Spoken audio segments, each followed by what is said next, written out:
Le feu d'une colère qui ne cesse de grandir. Ces milliers de manifestants réclament la libération des otages, toujours retenus dans la bande de Gaza. Plusieurs personnes sont interpellées. Non loin, des participants bloquent la circulation. Seul moyen, selon eux, de se faire entendre. Ils réclament la démission immédiate du gouvernement et la tenue d'élections. On est ici pour protester contre ce gouvernement qui n'agit pas pour la majorité des Israéliens, en particulier depuis le début de la guerre.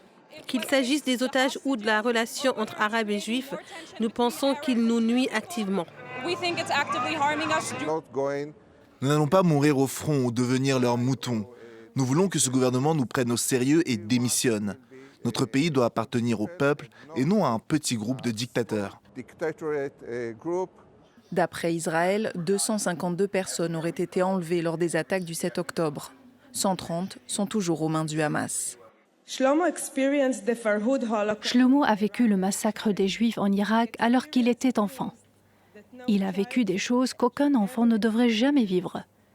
Comment est-il possible qu'à l'âge de 86 ans, il endure à nouveau une telle tragédie?